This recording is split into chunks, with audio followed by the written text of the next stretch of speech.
जनतेला शासनाच्या प्रत्येक योजनांचा थेट लाभ हा मिळाला पाहिजे। पंतप्रधान नरेंद्र मोदी साहेबांच्या अनेक योजना आहेत। लोकांचा विश्वास, लोकांचा सहभाग आणि त्यातून लोकांचा विकास प्रचंड संख्येने आम्हाला निवडून दिलेलं आहे। प्रचंड बहुमत आमच्या बरोबर आहे। पण 4-5 दिवस मुंबईत घडलं त्याचा पण काही वेगळ्या पद्धतीने आपल्याला राजकीय फायदा होतो का काय? काल तर खूप आपल्या पुण्याच्या करता, आपल्या नागपूरच्या करता, आपल्या मुंबईच्या करता अनेक महत्त्वाचे हजारो कोटी रुपयाचे प्रकल्प त्याला आम्ही कालच्या कॅबिनेटला मान्यता दिलेली आहे। आज आपण वेगवेगळ्या चॅनलला बघताय किंवा प्रिंट मीडिया, इलेक्ट्रॉनिक मीडियामध्ये पाहताय।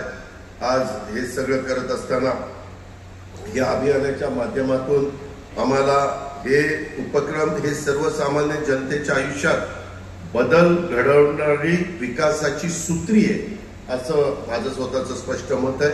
आणि त्याच्यावर पंचायत राज व्यवस्थेतून खेड्यापाड्यापर्यंत शासनाचा लाभ पोहोचवण्याचं काम सुरू आहे। गावागावात रस्ते, पाणी पुरवठा, आरोग्य केंद्र, शाळांची सोय करून ग्रामीण जनतेला जीवनमान सुधारणा करण्याचं मोठं पाऊल हे आम्ही ह्या निमित्तानं उचललेलं आहे। त्याच्यात कामाचा दर्जा चांगला ठेवा, त्याच्यामध्ये अतिशय झाडं लावण्याचा कार्यक्रम, त्याच्यामध्ये तर आम्ही रोपांतर फॉरेस्ट विभागाकडनं देतोय। यंदा आमचा 25 कोटी झाडं लावायचा कार्यक्रम आहे। पुढच्या दरवर्षी नाही, यंदा 10 कोटीचा आहे। पुढच्या वर्षीपासून 25-25-25 असा 4 वर्ष आम्ही 100 कोटी झाडं लावायचा कार्यक्रम या सरकारने हातामध्ये घेतलेला आहे। जनतेला शासनाच्या प्रत्येक योजनांचा थेट लाभ हा मिळाला पाहिजे। केंद्राच्या पंतप्रधान नरेंद्र मोदी साहेबांच्या अनेक योजना आहेत, त्याचबरोबर राज्याच्या अनेक योजना आहेत। त्या योजनांचा फायदा माझ्या लाभार्थीला मिळाला तर निश्चितपणे यासाठी पारदर्शकता, त्याच्यामध्ये जबाबदारी आणि तंत्रज्ञानाचा वापर हा आता आपण वाढवला पाहिजे। आज आपण बघत असलेला बदल हा आपल्या सर्वांच्या सहकार्याच्यामुळे शक्य झालेला आहे। आता कृषीच्या बद्दल आम्ही अलीकडे बऱ्याचशा ठिकाणी एआयचा वापर कसा केला पाहिजे, एआयच्या माध्यमातून आपण आपली शेती कशी केली पाहिजे हाही विचार मांडतोय। त्यालाही बऱ्यापैकी यश त्या ठिकाणी येत आहे। त्यालाही बजेटमध्ये 500 कोटी रुपयाची तरतूद आम्ही ठेवलेली आहे।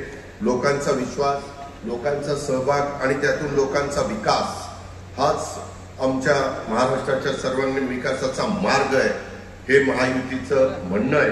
आणि समाजातल्या शेवटच्या घटकापर्यंत या सगळ्या योजनांचा लाभ पोहोचवणं हेच आमचं अंतिम ध्येय आहे। लोकांनी प्रचंड संख्येने आम्हाला निवडून दिलेलं आहे।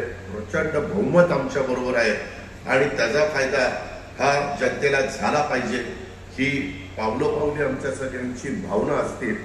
त्याच्यामुळे वेगवेगळे प्रसंग उद्भवतात, परंतु तो शांतपणे सामोपचाराने मार्ग कसा काढता येईल। काही जण समोरचे लोक टपूनच बसलेले असतात, अरे आपण इतके कमी निवडून आलोय, काहीतरी आपल्याला संधी मिळाली पाहिजे। आता परवा पण 4-5 दिवस मुंबईत घडलं त्याचा पण काही वेगळ्या पद्धतीनं आपल्याला राजकीय फायदा होतो का काय हाही घेण्याचा केविलवाडा प्रयत्न काही केला। टीव्हीच्या समोर जायचे चॅनलवाले तयारच असतात, तुझं काय म्हणणं आहे, तुझं काय म्हणणं आहे, हे लगेच सांगायचं यांचं म्हणणं काय। आणि त्यांच्या म्हणण्याच्या नंतर आता उत्तर मिळालं, आता सगळे सध्या गब्गार पडलेले आहेत। परंतु अजून पण ह्याचं काय मत आहे, त्याचं काय मत आहे, कसं काय होईल आणि काय होईल, सगळं चांगलं होईल, काही काळजी करू नका। एवढंच मला त्याच्या संदर्भामध्ये आपल्याला सांगायचंय। आज महाराष्ट्राचा वेगवान विकास पाहून देशातले आणि इतर राज्यातले देखील आपल्याकडं आदर्श म्हणून पाहत आहेत। शिक्षण, उद्योग, शेती, पायाभूत सुविधा किंवा गुंतवणूक आकर्षित करण्याची क्षमता आज देखील तुमच्या माझ्या शाहू फुले आंबेडकरांच्या महाराष्ट्रामध्ये आहे। प्रत्येक क्षेत्रात आपल्या महाराष्ट्राने एक आढळ अशा प्रकारचं स्थान निर्माण केलेलं आहे।